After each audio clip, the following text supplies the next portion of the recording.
नमस्ते प्यारे विद्यार्थियों, आप सबको स्टडी मैथ यूट्यूब चैनल में आप सबका हार्दिक स्वागत है। अभिनंदन। मैं लेके आया हूं कक्षा 5 की गणित, जो बहुत ही आसान तरीके से। तो अपन पिछले वीडियो के अंदर प्रश्न वाली इच्छा कंप्लीट कर चुके हैं। आज अपन पढ़ने जा रहे हैं प्रश्न वाली इच्छा भिन्न की समझ। सबसे पहले तो अपन पढ़ेंगे कि भिन्न है क्या। भिन्न को समझना है कि क्या भिन्न की परिभाषा है, भिन्न कितनी प्रकार की होती है और कौन कौन सी होती है, उन सब के बारे में अपन चर्चा करेंगे। भिन्न का क्या फॉर्मूला है, कई अक्सर बच्चों को यही समझ में नहीं आता कि भिन्न होती क्या है और भिन्न कितने प्रकार की होती है। चलिए अपन सबसे पहले प्रश्न को शुरुआत करने से पहले भिन्न के बारे में समझते हैं। तो भिन्न सब जो अपनी हेडिंग रहेगी सबसे पहले वो रहेगी भिन्न। क्या रहेगी? भिन्न। क्योंकि कक्षा 5 बोर्ड है और इस बोर्ड के अंदर आपको अच्छे से सीख के जाना जरूरी है। आप छोटे छोटे बच्चे हो, हर छोटी छोटी बातें अभी से आप सीखोगे तब जाके बड़ी क्लासों में आपको गणित बहुत आसान लगेगी, नहीं तो फिर से धीरे धीरे और कठिन लगनी शुरू हो जाएगी। नहीं तो अभी आपको छोटी छोटी सामान्य जानकारी अगर आपको प्राप्त हो जाएगी तो आप आसानी से बड़े बड़े प्रश्न भी हल कर सकोगे। अब देखिए भिन्न, तो सबसे पहले तो आती है कि भिन्न को लिखा कैसे जाता है। ये सबसे बड़ी बात होती है। अक्सर बच्चों को ये समझ में नहीं आता कि भिन्न को लिखा कैसे जाता है। तो भिन्न को हमेशा जो लिखा जाता है वो अंश बट्टे हर के रूप में लिखा जाता है। कैसे लिखा जाता है? अंश बट्टे हर के रूप में। यह हमेशा भिन्न की परिभाषा रही है कि भिन्न को हमेशा कैसे लिखा जाता है? अंश बट्टे हर के रूप में लिखा जाता है। अब अंश बट्टे हर के रूप में लिखा जाता है। अगर आपको पूछ लिया जाए कि ये कितने प्रकार की होती है तो ये आपको सामान्य जानकारी इसकी होनी चाहिए। बाकी तो परिभाषा भी याद करनी है। सामान्य गणित के अंदर मैं पढ़ाऊंगा तब आपको पढ़ाऊंगा। छोटी छोटी अपन को सामान्य जानकारी होनी चाहिए। अगर बात की जाए कि भिन्न के प्रकार, तो भिन्न के प्रकार 2 होते हैं। कितने होते हैं? 2 होते हैं। अब देखिए भिन्न के प्रकार 2 होते हैं, तो वो भी कौन कौन से होते हैं? तो वो होते हैं, नंबर 1 पे बात की जाए तो उचित भिन्न होती है। क्या होती है? उचित भिन्न। अब उचित भिन्न के अंदर भी अपन को अगर बात की जाए कि उचित भिन्न भाई कैसी होनी चाहिए, उचित भिन्न का जो अगर फॉर्मूले की बात की जाए, सूत्र की बात की जाए, तो वो आपके सूत्र रहेगा कि इधर अंश क्या होना चाहिए? अंश छोटा वो हर क्या होना चाहिए? बड़ा होना चाहिए, या दोनों क्या होना चाहिए? बराबर। ये तो है आपके उचित भिन्न का फॉर्मूला। और उसके बाद में नंबर 2 पे अगर बात की जाए तो अनुचित भिन्न होती है। कौन सी होती है? अनुचित भिन्न। अब देखो अनुचित भिन्न होती है, उसका अगर फॉर्मूले की बात की जाए तो वो कौन सा सूत्र है इसका? तो इसका सूत्र रहेगा अंश बड़ा क्या होना चाहिए?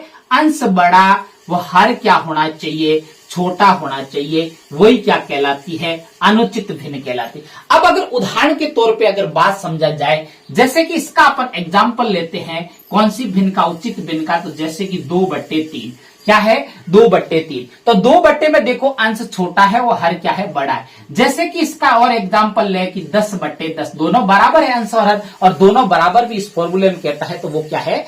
उचित भिन्न। अब अनुचित भिन्न का अगर उदाहरण की बात की जाए तो उसका उदाहरण अगर बात की जाए तो जैसे कि 5/2। अब देखो इसका अंश बड़ा है और हर क्या है? छोटा है। हर क्या है? छोटा है। तो इसीलिए ये कैसी है? अनुचित भिन्न है। तो ये अपन की सामान्य जानकारी थी भिन्न की समझ के अंदर कि भिन्न को कैसे लिखा जाता है? अंश बट्टे हर के रूप में।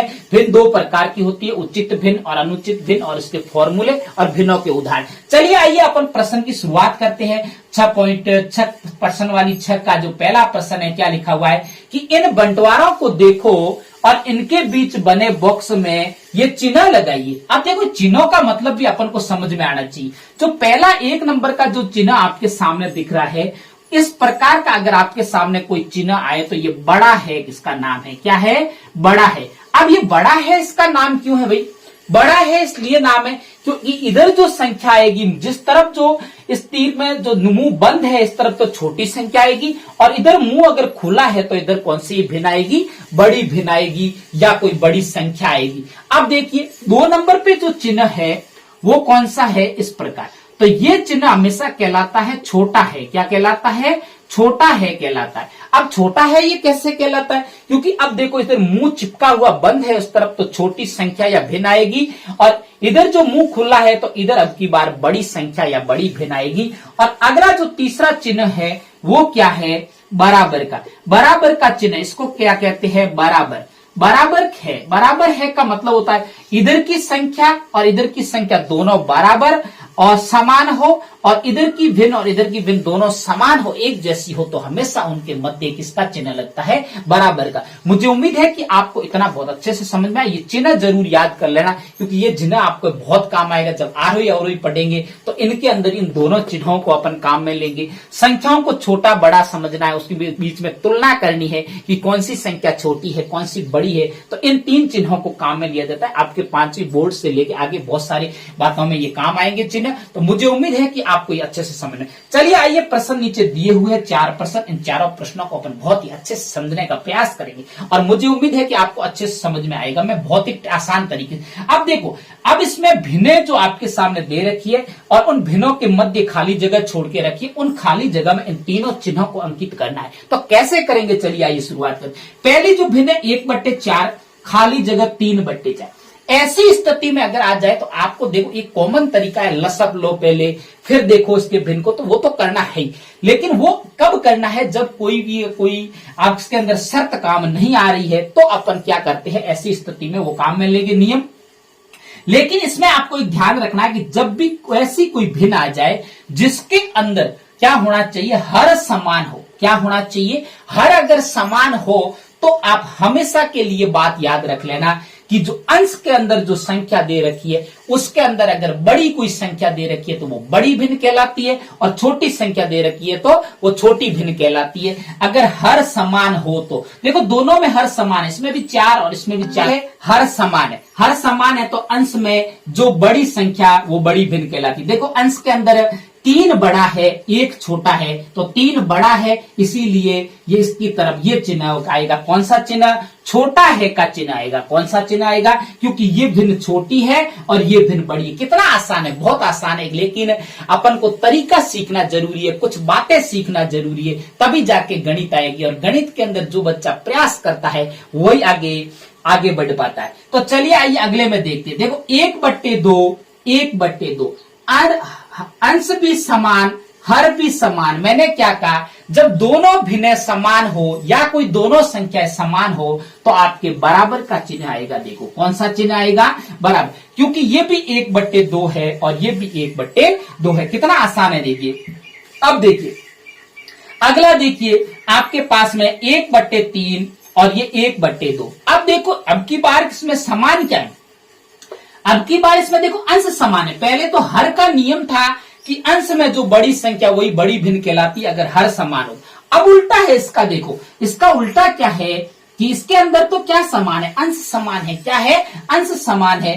तो देखो जब भी ऐसी स्थिति आ जाए कि आपके सामने कि अंश समान हो और हर असमान हो, तब आपको क्या करना है, हर के अंदर जो बड़ी संख्या वो हमेशा छोटी भिन्न कहलाती। उल्टा है उसका, इसमें तो बड़ी संख्या क्या कहलाती थी, बड़ी, इसमें अब बड़ी संख्या क्या कहलाती है, छोटी संख्या कहलाती है। तो ये बड़ी संख्या है तो सबसे छोटी, ये छोटी संख्या है तो बड़ी कहलाएगी। तो इसके अंदर जो चिन्ह लगेगा वो कौन सा लगेगा, कौन सा लगेगा, छोटा है का चिन्ह लगेगा। अब अगला देखिए चौथा लास्ट है, इसमें देखो 1/4 और 2/3। देखो दोनों में अलग अलग, न तो अंश समान है और न ही हर समान। अगर ऐसी स्थिति आपके सामने आ जाए तो क्या करना है, तो हमेशा क्या किया जाता है, हर का लसब लिया जाता है। अब देखो चौथा कैसे करेंगे, हर का हमेशा लसब लिया जाता है। तो हर का लसब क्या होगा, देखो दोनों कैसी संख्या है, दोनों अलग अलग देखो संख्या है, इसका कोई कॉमन इसके अंदर नहीं आ रहा एक के सिवाय, तो आप इन दोनों का गुणनफल ही क्या कहलाता है, लसब कहलाता है। तो 4 × 12, तो लसब कितना आएगा, 12। अब देखो 4 का भाग 12 में कितनी बार जाएगा, 3 बार, और 3 को 1 से गुना करोगे तो कितना आएगा, 3। फिर खाली जगह, अब देखो 3 का भाग 12 में कितनी बार जाएगा, 4 बार, और 4 का 2 से गुना करोगे तो 4 दूनी 8। अब इसमें से देखिए 3 बड़ा 8 बड़ा, 8 बड़ा है, इसीलिए इसके सामने वाला मतलब कि 2/3 बड़ी भिन्न है और ये क्या है, छोटी है। तो इसके अंदर भी चिन्ह कौन सा आएगा, छोटा है का चिन्ह आएगा। कौन सा चिन्ह आएगा, छोटा। जिस तरफ मुंह बंद है वो क्या है, भिन्न छोटी, और जिस तरफ मुंह खुला वो बड़ी भिन्न। मुझे उम्मीद है कि आपको मेरे पढ़ाने का तरीका अच्छा लगे तो मेरे चैनल को सब्सक्राइब करना और आगे अपने प्यारे प्यारे दोस्तों को शेयर करते रहना। तब तक मेरे स्टडी मैथ यूट्यूब चैनल पर बने रहे। नमस्ते।